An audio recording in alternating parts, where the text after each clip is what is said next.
If I were to ask a room of business owners what one of the hardest parts of being a business owner is, I think we could all agree that I would resoundingly hear the answer of people, finding people, keeping people, engaging with people.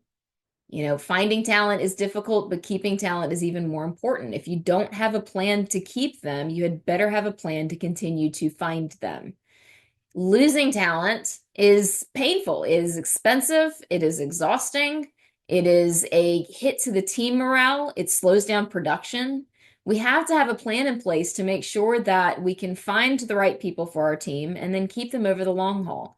I'm not promising you that this framework is going to cure every single turnover issue you've ever had and will ever have moving forward. We're going to have turnover. That is just what it is. However, this is going to allow us to have a way more robust system that allows people to leave with grace, and the perception remains that the team did a really good job of helping to elevate me, which will in turn make it easier to find additional talent.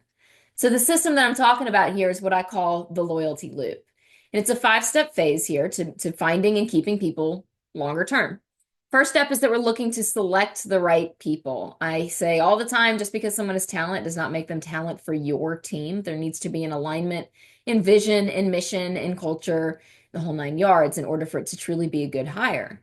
Once we've selected the right person, we need to actually fully integrate them into the team. Even incredibly talented people who are fully aligned with our vision can't just be thrown into the deep end and expect to understand how to succeed, right? We need to have a robust plan to make sure that they get fully integrated into our team. And this is true whether it's a team of one person, or a team of 100 people.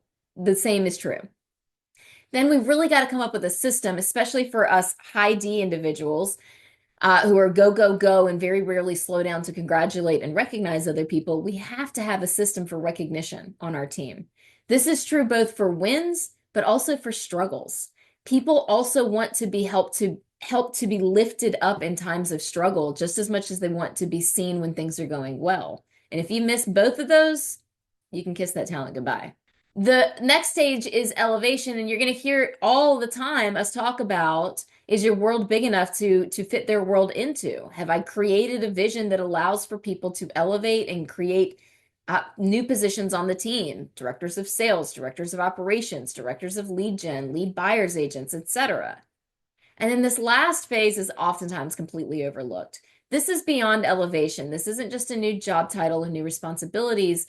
Retention really has to come down to other ways that they are fully engaged in our operation. What does this mean? This might mean profit sharing. This might mean that we have joint ventures in place. This might mean that we are investing together in rental properties, flips, etc. This is a whole nother level of connectedness that when the business wins, we all win. And those are opportunities that we can't afford to ignore. So what I would encourage you to do is to take a second and ask yourselves, where do I need to zero in right now on my loyalty loop? And by the way, this is like Monopoly. You are not allowed to pass go and collect 200 until you start on the first step and give yourself a score of 10 out of 10. You can't just skip and say, oh, I'm going to focus on elevation if my selection process is garbage. So pause for a moment and ask yourself, where on my loyalty loop do I need to shore things up? And what is my process for getting things that much better?